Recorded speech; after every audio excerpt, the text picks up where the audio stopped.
O kahabi, harvest na naman tayo ng isang katutak na ibon. Iisa-isahin natin ang mutation ng mga ibon na to.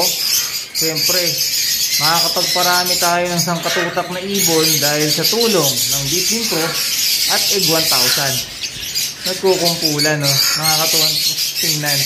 Huwag po kayo mag-alala, ililipat din natin ito paunti-unti sa mas malalaking cages. Ngayon na bata pa sila, okay lang po na magkakasama yan. Hindi naman yan mag-aaway. Para mag-warm sila together. Hindi sila lamigin. Ganyan po talaga tayo mag-harvest. Sa nursery cage muna, saka natin ihiwa-hiwalay pag nagmamature na yung mga ibon. Ito pa yung iba. Sa second na kulungan. Hindi na sila masyadong sisigan na dun eh. Dito natin lagay yung iba. Tapos pag meron pa tayo ng harvest, meron pa kasi mga kasunod dyan eh. Ito rin natin nalagay. Una, Lutino Opaline. Sa mga may mga reservation dyan, ito na, papabihin lang natin. Next natin, Lutino Opaline ulit, kaso kalbo. Inalbo ng parent. Meron pang dalawang Lutino Opaline doon na ganitong kalaki na medyo bakbak din. Papatubuin pa natin. Pero pwede natin ito pa DNA para sa mga nag-aabang natin kahabi. Ito next natin, Dan Palo Opaline Dilute DFU Wing. Kaso sexling female to. Next natin, Dan Palo Dilute ulit. U-wing din. Hindi Opaline. Sex link male. Yan, Dan Palo siya na Dilute.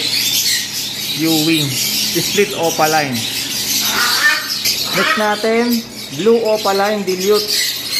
Possible split Dan Palo. Sex link female.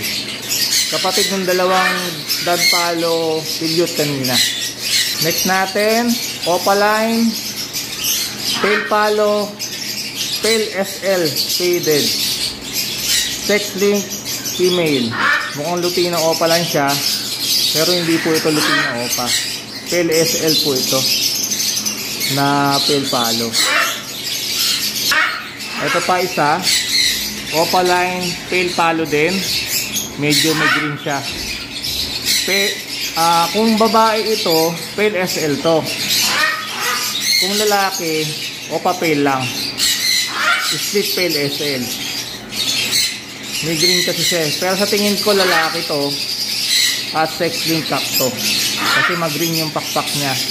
Karaniwan sa Pale SL na babae, dilaw na dilaw kamukha nung kanina. Parang Lutino Opa. Ayan.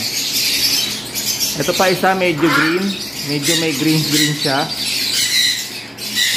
Opaline Pale Palo Split Pale SL din to. Lalaki din to. Sex link. Ayan o, medyo nag-green siya pag hindi visual na Pale SL. Next natin, Opaline Vicino Bulls Opaline Split Ino Green Series. Ayan, ang ganda o. Stable siya.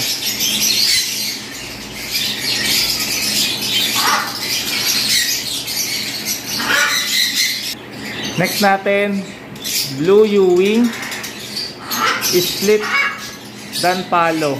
Mukhang lalaki to. Saka pa Split ano to, split Opaline pag lalaki. Pure split Dan Palo. Next natin, Aqua Bluetooth. Ayan, Aqua Bluetooth Split Opaline, Split Dilute, Split Dan Palo. Ito gagamitin nating breeder. Pagulangin ko lang. Ayan. Sa project Opa Dan Dilute Aqua. Next natin, Green U-wing. Ano to? RF line. Kapatid po ito ng Red Factor natin. Next natin, Blue Opaline Split Dan Palo. Next natin, Blue Far Blue Ewing. RF line din to. Kapatid to nung RF natin, yung Red Factor. Kaya lang Far Blue siya. Next natin, Aqua Blue 1 Opaline. Split Ino. Yan, itong materialis natin to. Ang ganda nito. Isa pang Aqua B1 Opaline. Split Ino din. Yan, kapatid yan. Next natin itong kapatid nila. Green Opaline. Post Aqua. Split Ino. Ito yung bunso nilang kapatid. Napakataba oh. Kaya hindi muna natin i-harvest to. Blue Opaline. Split Ino. Next natin, Opaline Dilute. Far Blue Opaline Dilute Ewing. Okay. Next natin, Opaline Dilute. Parang Ewing din. Ewing din to. Kaso mukha siyang clear pied. Ayan. Next natin, Far Blue Opaline Possible Split Dilute. Possible Split done. Next, Far Blue Dilute. Pag lalaki to, split opa. Possible split done palo. Ito next, Dilute Blue. Dilute Blue Post done palo. Split opa pag lalaki. Next, Far Blue Opaline Post done. Post dilute din. Next, itong PLSL na hindi Opaline. Tingin ko PLSL to. Split opa pag lalaki. Pamimigay natin na previous to sa mga suki natin kahabi. Ito normal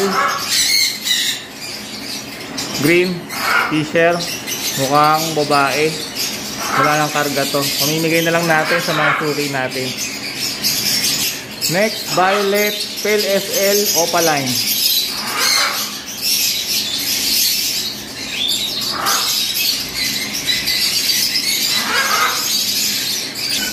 Ito blue opa, slay leg, sayang.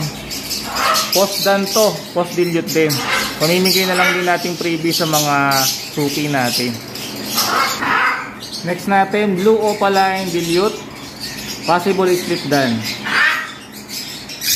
Next natin, far blue opaline, post done, post dilute din. Isa pang PB opa, post done, post dilute. Oops, hindi na makawala. Ayan.